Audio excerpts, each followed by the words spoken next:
Hello guys, welcome to another video in my channel. अभी हम जिस मैच के बारे में बात करने वाले हैं वो है कल होने जाने वाला सुपर स्मैश का मैच, जो कि होने जा रहा है सेंट्रल डिस्ट्रिक्ट्स और ओटागो के बीच में। ये मैच होने जा रहा है यूनिवर्सिटी ओवल डनडिन में, जो कि ओटागो का होम ग्राउंड है। इस डनडिन के बारे में ना एक बहुत ही पिकुलियर ऑब्जर्वेशन मेरा रहा है। मतलब मैं अपने पर्सनल एक्सपीरियंस से बता रहा हूँ। जब भी यहाँ पे मैचेस होते हैं या फिर हो सकता है हमेशा ही यहाँ पर क्लाउडी कंडीशन बरकरार रहता है। बारिश भले ही हो या नहीं हो, लेकिन ये ओवरकास्ट क्लाउडी चीज़ें हमेशा ही यहाँ पर बरकरार रहती हैं। और इसका बहुत बड़ा इफेक्ट आपको देखने को मिलेगा जब मैं आपको रिसेंट मतलब जो मैचेस यहाँ पे हुए हैं उसको दिखाऊंगा, तब आपको ये चीज़ समझ में आ जाएगी। तो इस ग्राउंड में ही कुछ यूनिक चीज़ें हैं, ठीक है, जो आपको यहाँ पे थोड़ा समझना पड़ेगा। क्या क्या वो यूनिक चीज़ें हैं वो तो हम यहाँ पे बात करेंगे ही। करंट अगर हम सिचुएशन की बात करें दोनों टीमों की, तो आप देख ही सकते हैं दोनों ही टीमों के लिए चीज़ें बहुत अच्छी नहीं चल रही है। ओटागो ने भले ही जीता है अपना आखिरी मैच जो नॉर्दर्न डिस्ट्रिक्ट्स के अगेंस्ट में था, लेकिन अभी भी उनकी टीम में वो सॉलिडिटी नज़र नहीं आई है। बैटिंग में वही दो नाम, नील ब्रूम और Hamish Rutherford. Bowling up to the mark अभी भी नहीं हो पा रही है। मैट बेकन डेथ ओवर्स में अच्छी गेंदबाजी करवा रहे हैं, लेकिन शुरुआती ओवर्स में विकेट चटकाने वाले प्लेयर्स नज़र नहीं आ रहे हैं। और जब तक विकेट निकल रहे हैं तब तक काफ़ी रन्स भी वो दे जा रहे हैं। उतना ही बुरा हाल बॉलिंग का है सेंट्रल डिशेस का भी। उनके बैटिंग में भी मतलब कंसिस्टेंसी की कमी नज़र आ रही है। एकमात्र प्लेयर जो है जॉर्ज वॉकर, इनके अलावा कोई भी कंसिस्टेंटली अच्छा नहीं कर पा रहे हैं। आखिरी मैच पर नॉर्दर्न डिस्ट्रिक्ट्स की बॉलिंग के सामने भी उनकी टीम 20 ओवर खेलने के बावजूद भी 120 रन तक नहीं बना पाई। और ऑफ कोर्स उसको डिफेंड तो करने वाली थी भी नहीं वो। बॉलिंग भी कुछ खास हो नहीं रही है। ब्लेयर टिकनर इनके जो मेन स्ट्राइक बॉलर हैं विकेट्स तो निकाल रहे हैं, लेकिन बहुत रन्स के लिए जा रहे हैं। मतलब जब तक वो विकेट निकाल रहे हैं तब तक काफ़ी लेट हो रहा है। मेन जो स्पिनर हैं अजाज पटेल अपने बेस्ट फॉर्म के आसपास भी नहीं नज़र आ रहे हैं इंजरी के बाद से। मतलब पिछले मैच पर जब यंग जो बॉलर हैं जेडन लेनॉक्स, उन्होंने भी 2 विकेट निकाला हुआ था, लेकिन अजाज पटेल इकोनॉमिकल रह रहे हैं। रन्स अभी भी उनके बॉलिंग पे नहीं बन रहे हैं, लेकिन विकेट्स जो है वो नहीं निकल रहे हैं। तो ये एक प्रॉब्लम आ रही है उनके बॉलिंग में। तो देखते हैं हमें आगे क्या क्या चीज़ें मिलता है। हेड टू हेड मैचेस की बात करें तो ओटागो यहाँ पर काफ़ी पीछे चल रही है, 1-3 से वो पीछे हैं। इस ग्राउंड में जो मैचेस कंप्लीट हुए हैं, शायद 5 मैचेस कंप्लीट हुए हैं, उनमें से ओटागो ने जीता है 2 और हारे हैं 3। तो लगभग बराबरी का ये है, थोड़ा सा वो ज़्यादा हारे हैं पिछले 2 से दिनों की अगर हम बात करें तो। अच्छा, जल्दी आ जाते हैं और देखते हैं जब ये दोनों टीमें आमने सामने होती हैं तो क्या होता है। एक बहुत ही यूनिक ऑब्जर्वेशन आपको यहाँ पे देखने को मिलेगा। आखिरी जो मैच हुआ था इन दोनों टीमों के बीच में, उस मैच को छोड़ के ये फिक्सचर ऐसा रहा है ना, चाहे रन्स कितना भी बने, रन्स मैं नहीं कहूँगा बहुत कम बन रहे हैं, मोर देन एवरेज टोटल तो बन ही जाते हैं, लेकिन टॉप ऑर्डर बैट्समैन या ओपनर्स का यहाँ पे उतना अच्छा रोल कभी भी हमें देखने को नहीं मिलता है दोनों ही टीमों की तरफ से, ठीक है। एक ही मैच था पिछले सीजन का जो आखिरी मैच था, उसके अलावा मैं कह रहा हूँ तो देखते रहो। देखो, यह है 147 बना, सेंट्रल डिस्ट्रिक्ट ने बनाया। टॉप ऑर्डर से किसी का भी रन नहीं। बॉलिंग में माइकल रे, अनाडू किचन और यहाँ से वैगनर वगैरह जो खेलते थे, इनके विकेट्स हैं। ओटागो चेस कर गई, लेकिन टॉप ऑर्डर से सिर्फ ब्रूम का कुछ रन था 22। अगर आप इसको बड़ा रन मानते हैं तो अलग बात है, नहीं तो 22 रन और नीचे से किचन। बाकी टॉप ऑर्डर से किसी का भी परफॉर्मेंस नहीं है बॉलरों में से, लेकिन यहाँ पे 3 विकेट किसी ने निकाला था जो है सित्रांश। ऑफकोर्स ये अवेलेबल नहीं है। उसके बाद अगला मैच, और यही एक लौता मैच है पिछले 5 में जहाँ पर ओटागो जीती है। नहीं, ये मतलब पहले 5 के बाहर है, ये उसके पुराना वाला मैच है। इसके बाद भी एक मैच जीती थी ओटागो, वो भी मैं दिखाता हूँ, तो देखते रहो। ये है एक और मैच जहाँ पर सेंट्रल डिस्ट्रिक्ट ने जीत हासिल करा था, 217 बना। लेकिन नोटिस करो, Christian leopard, will young, Tom Bruce, इनमें से कोई भी ओपनर नहीं है इधर। मतलब 1 डाउन से मिडिल ऑर्डर के बीच के कोई बैट्समैन है ये, तो इनके स्कोर हैं। लेकिन बॉलिंग में फिर से आपको दिखेगा कि कोई ना कोई बॉलर 4 विकेट 3 विकेट लिए जा रहा है। ओटागो ने बैटिंग, यहाँ पर ओटागो का बैटिंग खुलास हो गया था। टॉप ऑर्डर से फिर से कोई परफॉर्मेंस नहीं। रदरफोर्ड का 21 हाई स्कोर। बॉलिंग में सित्रांश इन्होंने यहाँ पे लीड किया था। तो एक चीज़ आप नोटिस कर सकते हैं कि दोनों ही मैच पे भले ही रन्स कितने बने हों, लेकिन कहीं ना कोई बॉलर या बॉलर्स आ रहे हैं जहाँ पर वो बंचेस में विकेट निकाल रहे हैं, ठीक है। उसके बाद अगला मैच ये हुआ था नेपियर में, यहाँ पर भी सेंट्रल डिस्ट्रिक्ट ने बड़ा स्कोर खड़ा किया। लेकिन फिर से नोटिस करो, यंग, क्लार्कसन और ब्रूस, एक भी बार आपको वार्कर का नाम नहीं दिख रहा है। फिर से किसी बॉलर का 3 विकेट। ओटागो का बैटिंग यहाँ पर भी अच्छा नहीं हुआ, व्हीलर ने यहाँ पे लीड किया था टिकनर के साथ। उसके बाद सेकेंड लास्ट मैच, यहाँ पे हालांकि मामला थोड़ा सा बदला था। मतलब पिछले सीज़न में दोनों ही बार ओटागो के टॉप ऑर्डर में से किसी ने एक बड़ा इनिंग्स तो खेला ही था। ये यहाँ पर भी हालांकि बहुत बड़े कुछ स्कोर्स नहीं आए थे, लेकिन रदरफोर्ड का 41 था। साथ में केली, किचन, फिलिप्स, मतलब नीचे से परफॉर्मेंस जो आने के ट्रेंड हैं वो यहाँ पर भी चल रहे हैं। और बॉलर में से ये कुछ विकेट टेकर से सेंट्रल डिस्ट्रिक्ट ने यहाँ पर भी मैच चेज कर लिया। लेकिन फिर से नोटिस करो स्कोर्स कहाँ से बन रहे हैं। नोएमा, बार्नेट, क्लार्कसन, लुडिक, वार्कर नहीं है अभी भी, ठीक है, जिसका नाम शायद अभी तक आप ढूंढ रहे हो। और ये है आखिरी मैच जब ये दोनों टीमें आमने सामने हुई थी, और ये आखिरी मैच है जब दोनों टीमें इसी ग्राउंड में भिड़े थे। 139 बना था, ठीक है। वार्कर का यही हाईएस्ट स्कोर है इस फिक्चर में, 24 रन का, और 24 रन ही किसी ओपनर का हाईएस्ट स्कोर है सेंट्रल डिस्ट्रिक्ट के तरफ से भी इस फिक्चर में। साथ में नीचे से क्लेवर और लुडिक के रन से। बॉलिंग में ये कुछ विकेट टेकर से बहुत ज़्यादा कुछ किसी ने नहीं करा, लेकिन फिर भी रन्स नहीं बने। और ओटागो की तरफ से अकेले ही हैमिश रदरफोर्ड ने ख़त्म कर दिया सारी जो हेकड़ी है, और ब्रूम के कुछ रन है। दो नाम दोनों टीमों की तरफ से आपको दिख रहे होंगे, खास कुछ नहीं मिला है हमें अभी तक। एक तो है जॉर्ज वार्कर, ऑलरेडी आपने देख ही लिया होगा, और दूसरे हैं नील ब्रूम। ये जो 34 आप देख रहे हो ना, यही इनका हाईएस्ट स्कोर है। इसके सिवाय मुझे लगता है एक भी शायद इनिंग्स नहीं, यहाँ पर एक 22 रन का इनिंग्स है, यही था जहाँ पर उन्होंने 20 के ऊपर स्कोर बनाया है। लेकिन अर्धशतक अभी भी हमें उनके खाते से देखने को नहीं मिला है आखिरी 5-6 मैचेस की अगर हम बात करें तो, ठीक है। तो एक बहुत ही इंटरेस्टिंग ट्रेंड आपने नोटिस करी है। सेंट्रल डिस्ट्रिक्ट ने 200 रन बनाया है, 2 बार बनाया है, लेकिन एक भी बार उनके टॉप ऑर्डर का परफॉर्मेंस नहीं आया है। आखिरी जो मैच हुआ था वहाँ पे ये जो परफॉर्मर्स थे दोनों टीमों की तरफ से, ये आपने देख लिया, ये कॉमन परफॉर्मर है। और जो नाम आपके सामने कुछ बार आए हैं, हैमिश रदरफोर्ड तो ऑफकोर्स हैं ही। इसके सिवाय अगर हम सेंट्रल की तरफ से बात करें तो क्लार्कसन आपने नोटिस करा होगा, जब जब उनको मौके मिले हैं उन्होंने कुछ कुछ रन बनाया हुआ है। यहाँ पर भी उनके खाते में रन थे। विल यंग, ठीक है, इनके भी कुछ रन हैं। टॉम ब्रूस तो अवेलेबल नहीं है, ठीक है। यही कुछ चीज़ें हैं। और एक और चीज़ जो हमने पहले 3 मैचेस में नोटिस करी थी, कोई ना कोई बॉलर हमारे सामने आ रहे थे जो बंचेस में विकेट निकाल रहे थे। लेकिन पिछले सीज़न से ये चीज़ ही बदली है।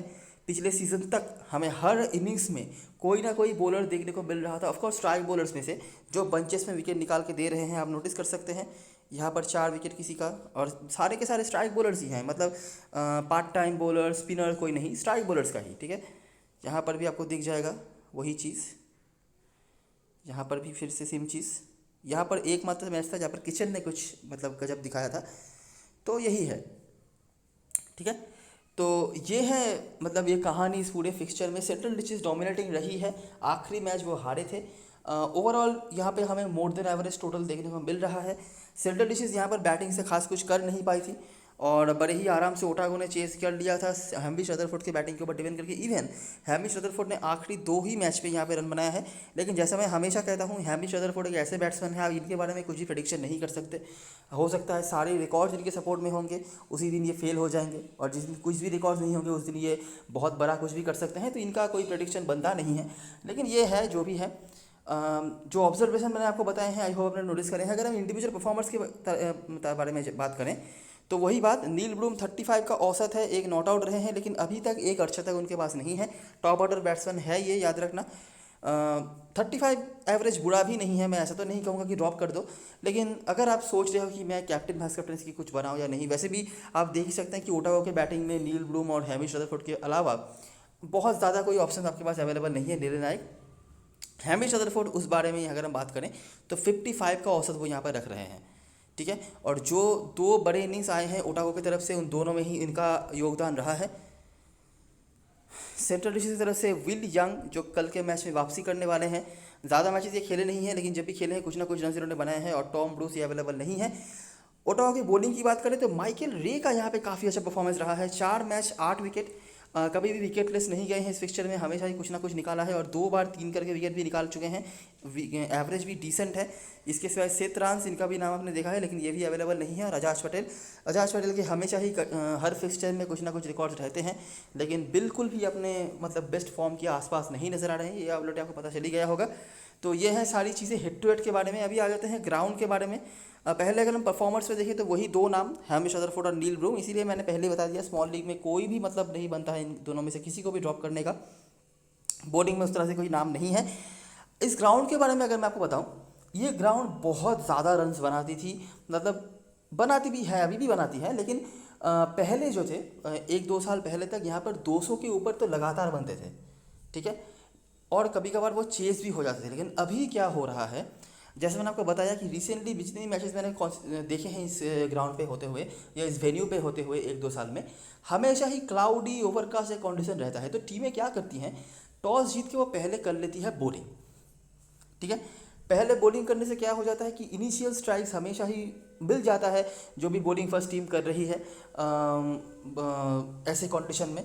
तो टॉप ऑर्डर जो होते हैं बैटिंग फर्स्ट टीम के, वो जल्दी आउट हो जाते हैं। टॉप ऑर्डर आउट हो जाने से कोई भी टीम जाहिर सी बात है फ्लुइडली खेल नहीं पाते हैं, और रन जो जो बन सकता था उससे कम 20-25-30 रन कम हो जाते हैं, और इसी का फ़ायदा मिल जाता है चेजिंग टीम को, और वो चेज़ भी कर लेते हैं काफ़ी आराम से, ठीक है। ये चीज़ आपको देखने को मिलेंगी, आप नोटिस करते रहो।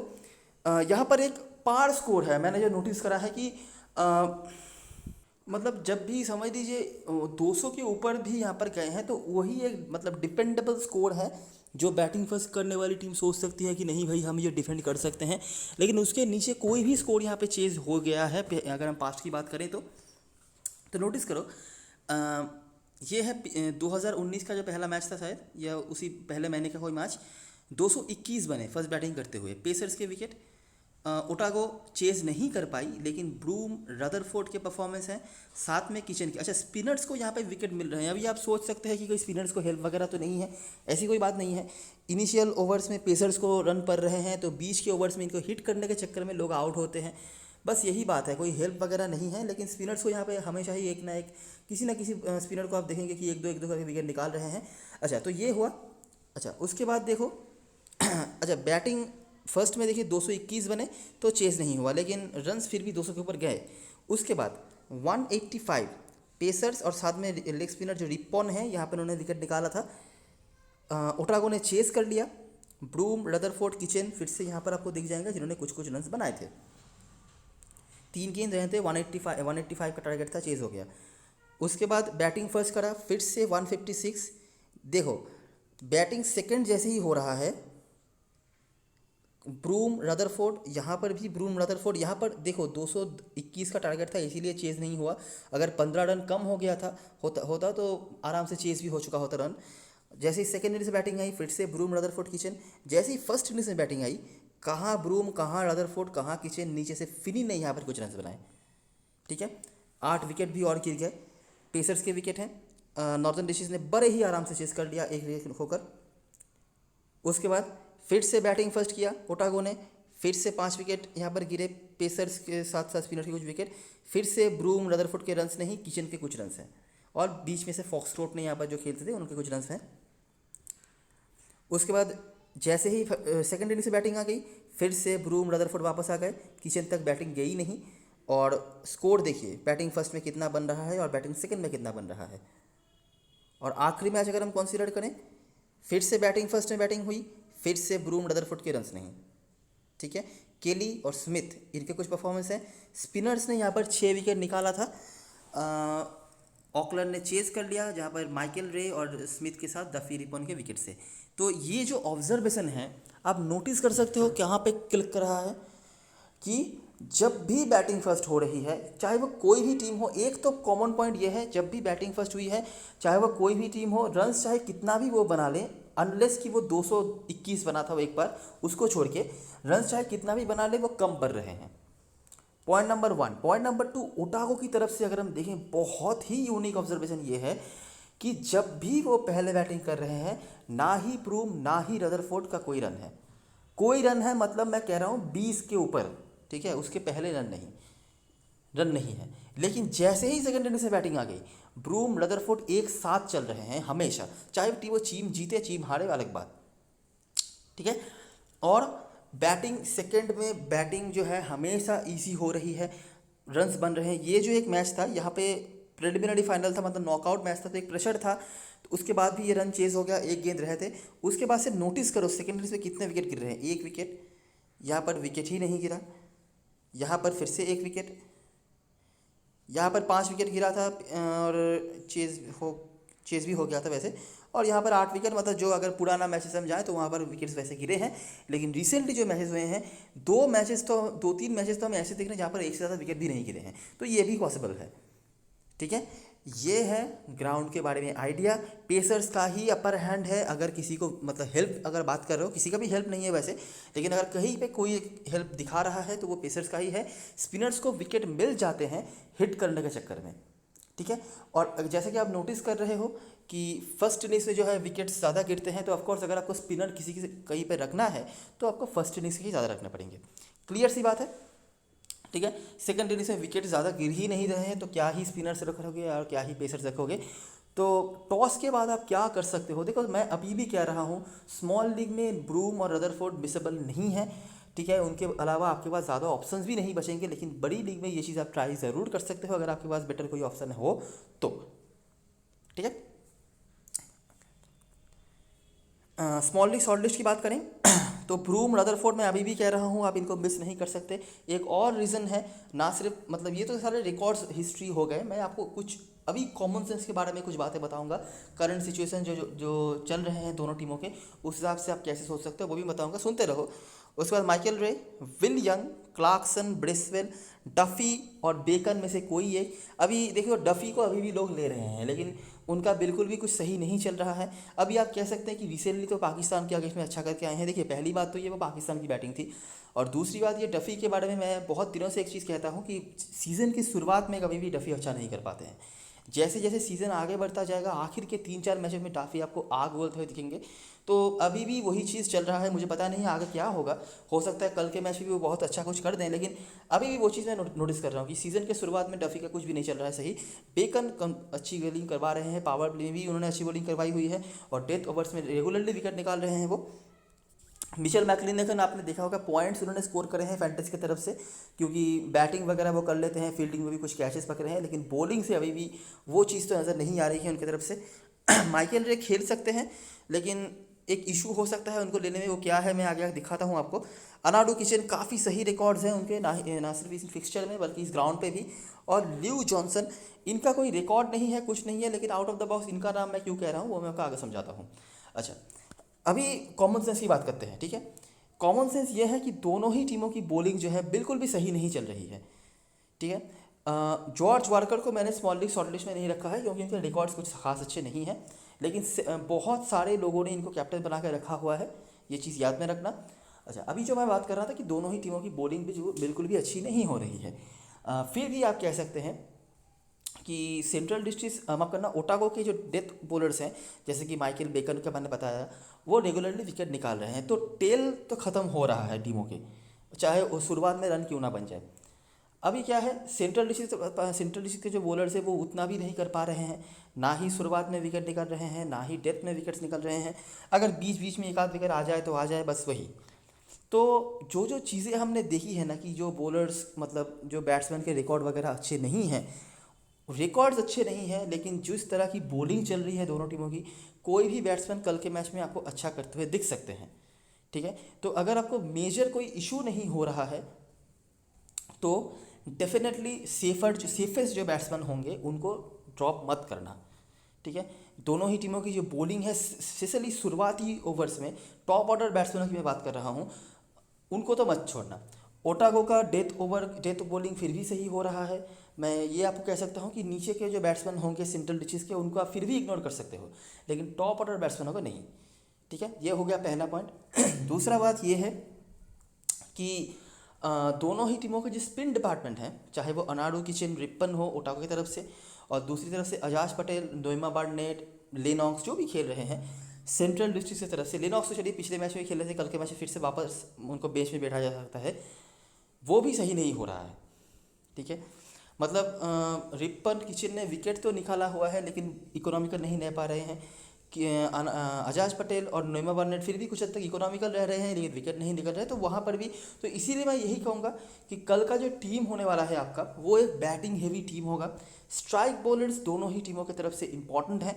नाम मैंने कुछ बताए हैं, कुछ करंट फॉर्म के बेसिस पर आप देख सकते हैं उसी हिसाब से। जेकब डफी एक बहुत ही मतलब क्या मैं बताऊँ, इनकन्सिस्टेंट पिक हो सकता है आपके टीम में। अगर उनका वही दौर अभी भी चल रहा है कि सीज़न के शुरुआत में नहीं चलेंगे, तो कल के मैच में भी शायद वही हो, ठीक है। लेकिन आपको नहीं पता कि क्यों किस दिन फॉर्म पे आएंगे, और जिस दिन आएंगे ना, वो बंचेस में विकेट लेके जाएंगे, इतना मुझे पक्का पता है। तो उनको लेना भी रिस्क हो सकता है, उनको ड्रॉप करना भी रिस्क हो सकता है, ठीक है। तो ये डिसीजन आपके ऊपर है। आगे अगर मैं प्लेइंग 11 की बात करूँ, तो ओटागो की तरफ से इस तरह का प्लेइंग 11 हो सकता है। माइकल रे अवेलेबल तो हैं, लेकिन अगर उनको लेने आई गई टीम और किसी बैट्समैन को उन्होंने ड्रॉप कर दिया, तो डफी, बेकन, मैक्लिनगन, माइकल रे, 4 पेसर्स होंगे। मतलब बहुत इलॉजिकल तो नहीं है, लेकिन क्या 4 पेसरों की ज़रूरत है? अगर यहाँ पे मैक्लिनगन के जगह पर टीम माइकल रे को लाती है तो भी एक बात बने, लेकिन मुझे नहीं लगता मैक्लिनगन पिछले मैच में जिस तरह उन्होंने मैच जिताया है उसके बाद उनको ड्रॉप करेगी टीम। डफी तो टीम के कैप्टन हैं, उनको वैसे भी ड्रॉप नहीं करा सकते कोई। और मैथ्यू बेकन तो एकमात्र बॉलर हैं टीम के जो अच्छा कर रहे हैं। तो यही एक स्लॉट है। अगर माइकल रे खेलते हैं तो बहुत इंपॉर्टेंट पिक बन जाते हैं, मुझे बताने की ज़रूरत नहीं है। अगर नहीं खेलते हैं तब हमारे लिए रिकॉर्ड के मामले में एक और प्लेयर जो आगे रहे थे उनको हमें सेक्रीफाइस करना पड़ेगा। बाकी अगर मैं बात करूं, अच्छा मिचेल वेनविक नीचे आते हैं, लियो जॉनसन ऊपर आएंगे। अच्छा, हैमिश रदरफोर्ड, निक केली, नील ब्लूम, ये आपके टॉप 3 हो गए, ठीक है। अभी तक निक केली का भी कोई रिकॉर्ड नहीं आया है, लेकिन निक केली बेटर फॉर्म पर थे फोर्थ ट्रॉफी में, हालांकि अभी तक वो कुछ खास कर नहीं पाए हैं। रदरफोर्ड और नील ब्लूम तो आपकी टीम में वैसे ही हैं। लियो जॉनसन को मैंने रखा है स्मॉल लीग शॉर्टलिस्ट में, क्यों? स्पेशली अगर पहले उनकी बैटिंग आ जाती है। क्यों रखा है? ल्यू जॉनसन के बारे में मैंने डे 1 पे बताया हुआ है कि ये बिल्कुल हैमिश रदरफोर्ड के स्टाइल के ही प्लेयर हैं, ठीक है। पसंद करते हैं अगर बैट पे बॉल आए, और इसीलिए आपने जिस मैच में वो अच्छा खेले थे, आपने नोटिस करा होगा कि उन्होंने चौके से ज़्यादा छक्के मारे थे, यही उनका स्टाइल है। ये पिच जो है बिल्कुल उनके स्टाइल को सपोर्ट करती है। और ये मैं सिर्फ अपने हिसाब से नहीं कह रहा, रिसेंटली जो अंडर मतलब लेवल के जो मतलब मैचेस हुए थे, वहाँ पर भी ल्यू जॉनसन काफ़ी अच्छा करके आए हैं इस ग्राउंड पर, लेकिन वहाँ पर वो ओपनिंग करते थे। तो अगर वो ओपनिंग करते तब तो वैसे ही आपके लिए इंपॉर्टेंट हो जाते हैं, लेकिन क्योंकि ओपनिंग नहीं कर रहे हैं, 1 डाउन 2 डाउन आ रहे हैं, तो इसीलिए लोग शायद इनको अंडर एस्टिमेट कर भी सकते हैं। लेकिन मुझे लगता है आपके लिए इंपॉर्टेंट प्लेयर हो सकते हैं, स्पेशली पहले इनिंग्स पे, क्योंकि वहाँ पर आप देख रहे हो कि हमेशा ही अर्ली विकेट्स गिरते हैं। अगर फिर से इनके पास प्रॉपरली बैटिंग आ गई तो ये धागा खोल सकते हैं। ना सिर्फ टीम में मस्ट है, बल्कि मुझे लगता है कैप्टन वाइस कैप्टन मेडल भी बन सकते हैं। स्मॉल लीग में रिस्क हो जाएगा, बड़ी लीग में तो डेफिनेटली।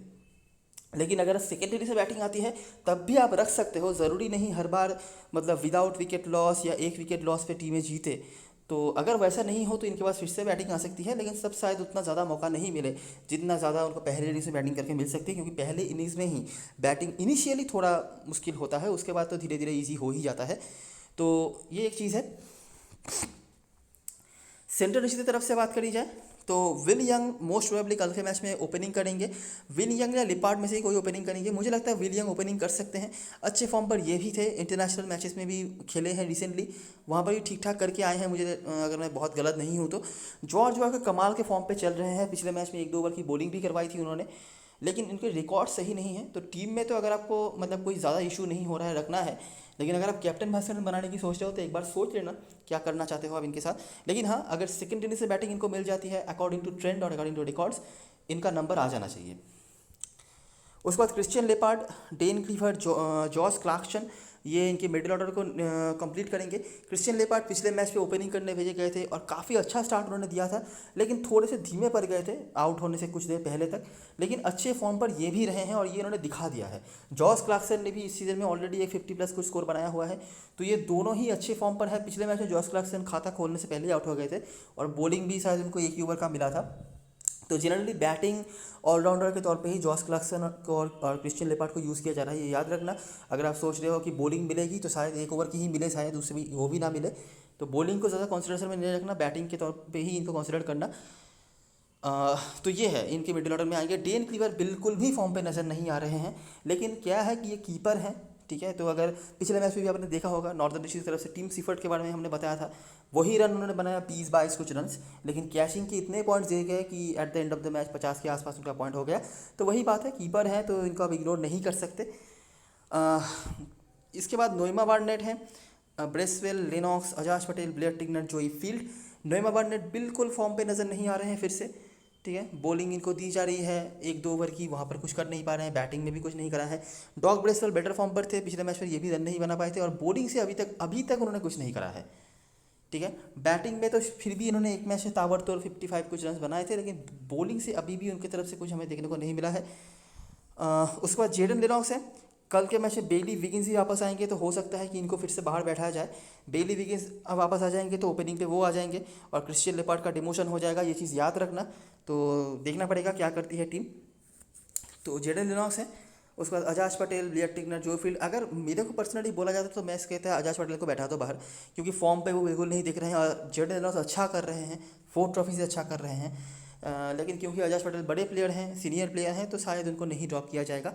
बाकी ब्लेयर टिग्नर, जोई फील्ड जो है ये तो है ही। जोई फील्ड पहले मैच के बाद इनके खाते में विकेट का कोई नामो निशान नहीं है। ब्लेयर टिग्नर विकेट तो निकाल रहे हैं लेकिन बहुत रनों के लिए जा रहे हैं, इसीलिए टॉप ऑर्डर से रन बने जा रहे हैं इनके तरफ अगेंस्ट में। कैप्टन मस्करन चॉइस की बात करें तो ब्रूम, किचन और रदरफोर्ड, इनके ही आसपास लोगों को आप घूमते हुए देखेंगे। इसके अलावा अगर आप ऑप्शन देखेंगे तो रिपन का ऑप्शन है। बैटिंग से हो सकता है प्रॉपर्ली उनको मौके ना मिले, बॉलिंग से अगर 1-2 विकेट निकालें। अच्छा, ऑलराउंडर सेक्शन में ऐसे काफ़ी ऑप्शंस होंगे आपके पास जो सिर्फ बॉलिंग से ही हो सकता है आपको पॉइंट देखे जाए। याद रखना कल के मैच में एक थोड़ा सा तो हाई स्कोरिंग इनकाउंटर एक्सपेक्टेड है, स्पेशली जो टीम चेस करेगी उसके तरफ से। तो वो चीज़ याद में रखना, और जब ऑलराउंडर आप सिलेक्ट करोगे तो ये चीज़ समझ लेना कि किस प्लेयर को आपको रखना है। ऐसे प्लेयर को जो हो सकता है बॉलिंग से 1 या 2 विकेट निकाल दे, मतलब 50 पर के पॉइंट दे, या फिर ऐसे प्लेयर को जो शायद 4-5 तक बैटिंग भी कर लेगा और 1-2 ओवर की बॉलिंग भी कर लेगा। ये सब चीज़ों को थोड़ा कॉन्सिडरेशन में रखना है, मैं आगे बता देता हूँ वैसे। और रिस्की में डफ़ी को मैं हमेशा ही एक ऐसे ऑप्शन के तौर पे कंसिडर करता हूँ जिनको ग्रैंड लीग में आपको कैप्टन बनाना है, क्योंकि जिस दिन ये चले गए, मैं हमेशा ये कहता हूँ ये बंचेस में ज़रूर विकेट लेके जाएंगे और उस दिन आपका जो है लक वो लग जाएगा। लेकिन अभी के लिए डफ़ी का कुछ कह नहीं सकते, स्मॉल लीग में भी शायद बहुत लोग इनको नहीं रखें। उसके बाद ल्यू जॉनसन और डिक केली में से कोई, यही मेरा वोट थोड़ा ज़्यादा ल्यू जॉनसन की तरफ होगा। सेंट्रल डिस्ट्रिक्ट की तरफ से वार्कर और ब्रेसवेल सेफेस्ट में होंगे। उसके बाद क्लीवर, क्लार्कसन, लेपार्ड में से कोई एक, दोनों का ही सेम ही रोल होगा मोस्ट प्रोबेबली कल के मैच में भी। अगर बेली विगिंस वापस आ गए तो लेपार्ड शायद नंबर 4 तक आएंगे और क्लार्कसन नंबर 5 तक, और शायद 1-2 ओवर की बॉलिंग भी मिल जाए। और रिस्की में विल यंग मोस्ट प्रोबेबली ये ओपनिंग कर सकते हैं या फिर वन डाउन आएंगे, लेकिन मेरे टीम में आपको ज़रूर दिखेंगे। अच्छे फॉर्म पे थे, रिकॉर्ड भी इनके सही है, और जिस तरह की बॉलिंग है ओटागो की, स्पेशली शुरुआती ओवर्स में, वहाँ पे मुझे लगता है इनका नंबर आ जाएगा। और अगर समझ लीजिए जॉर्ज वार्कर के जो रिकॉर्ड्स हैं वो फिर से जल्दी आउट हो जाते हैं, बेली विगिंस अगर खेलते हैं, जिस तरह का फॉर्म उनका चला है इस टूर्नामेंट में, अगर वो कंटिन्यू रहता है, वो भी अगर जल्दी आउट हो जाते हैं, तो मतलब विल यंग के पास रिस्पॉन्सिबिलिटी आएगी। और ऐसे प्रेशर सिचुएशन में विल यंग ने हमेशा अच्छा खेला हुआ है, तो ऑफकोर्स मेरी टीम में आपको वो दिखेंगे। और नोएमा बार्नेट, अजाज पटेल दोनों आउट ऑफ फॉर्म प्लेयर्स, लेकिन दोनों के ही सारे रिकॉर्ड्स अवेलेबल हैं। इन दोनों में से कोई एक अगर आप ट्राई करना चाहो तो ये रही सारी चीज़ें और सारी एनालिसिस। अभी एक बार देख लेते हैं ड्रीम 11 की टीम। तो ये मेरा बेसिक स्ट्रक्चर है टीम का, आप देख सकते हैं मैंने कैसा स्ट्रक्चर बनाया है। स्मॉल लीग के लिए ब्रूम, रदरफोर्ड, वार्कर मिसेबल नहीं है, चाहे कुछ भी रिकॉर्ड हो, कहीं पे भी बैटिंग करे, कुछ भी करे, ठीक है। थोड़ा सा रिस्क लेना चाहते हो या बड़ी लीग खेल रहे हो तो जो टॉस का इफेक्ट मैंने बताया और जो रिकॉर्ड्स मैंने बताए उनके ऊपर आप काम कर सकते हो। तो ये तीनों स्मॉल लीग में सेफ जाना है, छोड़ना मत, रिस्क लेना है। इन तीनों के जगह पर आप किसको किसको ले सकते हो। बैट्समैनों से अगर आपको देखना है तो क्रिश्चियन लेपार्ड इनको काफ़ी लोग ले रहे हैं, लेकिन क्योंकि मैंने यहाँ पर विल यंग को रखा है, ल्यू जॉनसन को रखा है, तो मैं मैनेज नहीं कर पा रहा। अच्छा, कीपर सेक्शन से बेली विगिंस का ऑप्शन है, ये अच्छे फॉर्म पर रहे थे लेकिन क्लिक नहीं कर पा रहे हैं, शुरुआत करने से पहले ही आउट हो जा रहे हैं, इसीलिए उनका कुछ खास बना नहीं। लेकिन अभी भी मुझे इनसे उम्मीदें बनी हुई हैं, स्पेशली सामने वाली टीम जो है उनकी भी कुछ अच्छे बॉलिंग नहीं चल रहे हैं, इसीलिए बड़ी लीग के लिए मैं स्पेशली कहूँगा मिच रेनविक, मिडिल ऑर्डर में बैटिंग देख रहे हो आप, अच्छा स्ट्राइकर ऑफ द बॉल देख रहे हो, फिनिशर देख रहे हो, कुछ भी देख रहे हो, मिच रेनविक अच्छा ऑप्शन बनेंगे आपके लिए। तो अगर आप समझ लो ब्रूम और रदरफोर्ड को छोड़ रहे हो तो मिच रेनविक को यहाँ से आप ट्राई कर सकते हो। और नीचे से शायद आपको रिपन का ऑप्शन मिल जाएगा, या फिर यहाँ से डेल फिलिप्स का भी ऑप्शन है, लेकिन मुझे नहीं लगता इन तक बैटिंग प्रॉपरली आएगी भी, तो इग्नोर करना ही बेटर होगा। और सेंट्रल डिशेज की तरफ से डेन क्लीवर कोई फॉर्म पे तो नहीं है, लेकिन मुझे नहीं लगता इनसे बेटर ऑप्शन आपको मिलेगा, कीपर है क्योंकि, और वो सबसे ऊपर बैटिंग में भी आएंगे। रेनवी काफ़ी नीचे आते हैं, इसीलिए मैं इनिशियली इनको इग्नोर कर रहा हूँ। ऑलराउंडर में से मैंने क्लार्कसन को रखा है, मोस्ट प्रोबेबली यही ऊपर आ जाएंगे लेपार्ड से, और बॉलिंग भी अगर देनी होगी तो इनको ही पहले देंगे, और रिकॉर्ड्स भी इनके कुछ हद तक सही है, किचन रिकॉर्ड सही है, तो इसीलिए मैंने रख लिया है। ऑलराउंडर सेक्शन में आपके पास ब्रेसवेल का डिसेंट ऑप्शन होगा। बैटिंग से स्पेशली मैं कहूँगा, बॉलिंग से तो अभी तक उन्होंने खास कुछ करा नहीं है। बॉलरों में से मैंने ब्लेयर टिकनर, माइकल रे खेलेंगे यही सोच के मैंने रखा है, और मैथ्यू बेकन। अगर आप माइकल रे को ड्रॉप करना चाहते हो तो आपके पास डफी का ऑप्शन है। बहुत जल्दी लोग इनको मतलब सिलेक्शन परसेंटेज कम हुआ जा रहा है, लेकिन अभी भी मैं कहूँगा कि हो सकता है डफी का टाइम नहीं आया हो, एक दो मैच बाद तक अगर ऐसा ही चलता रहे तो आप शायद वेट कर सकते हो। लेकिन हाँ, स्मॉल लीग में अगर आप चाहो तो ले सकते हो। मैक्लिनगन भी बॉलिंग से खास कुछ नहीं करवा रहे हैं, एक ही विकेट मिला है बस, लेकिन बैटिंग से जब भी मौका मिल रहा है उनको कंट्रीब्यूट कर रहे हैं। अगर पहले दिन से बैटिंग आ जाती है ओटागो की तो आप इनको ट्राई कर सकते हो, क्योंकि हो सकता है तब उनके पास बैटिंग प्रॉपर्ली आ जाए। अजाज पटेल एक और ऑप्शन है जिनके रिकॉर्ड्स हैं, लेकिन बिल्कुल भी अपने बेस्ट ऑफ फॉर्म के आसपास नहीं नज़र आ रहे हैं, और कुछ मुझे खास यहाँ पर नज़र नहीं आ रहा है। कैप्टन वाइस कैप्टन देखो, जॉर्ज वागर को सारी दुनिया बना रही है, लेकिन रिकॉर्ड्स क्या है मैंने बता दिया। लेकिन सामने वाली टीम की बॉलिंग भी जो है, कभी भी उनका रिकॉर्ड जो है टूट सकता है। अगर सेकेंड इनिंग्स में बैटिंग आ गई तो मुझे मेरे ख्याल से ये दोनों आपके लिए बेटर ऑप्शन हो सकते हैं। हैमिश रदरफोर्ड एक डेफिनेटली कैप्टन चॉइस है, रिकॉर्ड्स धांसू हैं इनके, लेकिन मैंने पहले ही बताया कि ये एक ऐसे प्लेयर हैं, इनके बारे में आपको ज़्यादा प्रेडिक्ट नहीं कर सकते कब चलेंगे कब नहीं चलेंगे। हो सकता है जहाँ पे सब रिकॉर्ड सही हो उसी दिन वो जल्दी आउट हो जाए। इसके सिवाय विल यंग का भी ऑप्शन होगा, काफ़ी अच्छे फॉर्म पर ये भी रहे हैं फोर्थ ट्रॉफी में, और एक्सपेक्टेड है कि ये मतलब वही फॉर्म कंटिन्यू करेंगे, और सामने वाली टीम की बॉलिंग भी कुछ खास अच्छी हो नहीं रही है इस हिसाब से। ठीक है, बाकी टॉस क्या होगा उस हिसाब से तो आपको अपने डिसीजंस लेने पड़ेंगे, लेकिन अभी के लिए यही मेरा स्ट्रक्चर है। तो ये रही सारी चीज़ें और सारी एनालिसिस। अगर आपको अच्छा लगा हो तो लाइक ज़रूर करना, सब्सक्राइब करना चैनल को, और टेलीग्राम चैनल पे ज़रूर ज्वाइन हो जाना अगर आपको लास्ट टाइम पे सारी अपडेट्स वगैरह चाहिए तो। तब तक के लिए best of luck for this match and goodbye for now.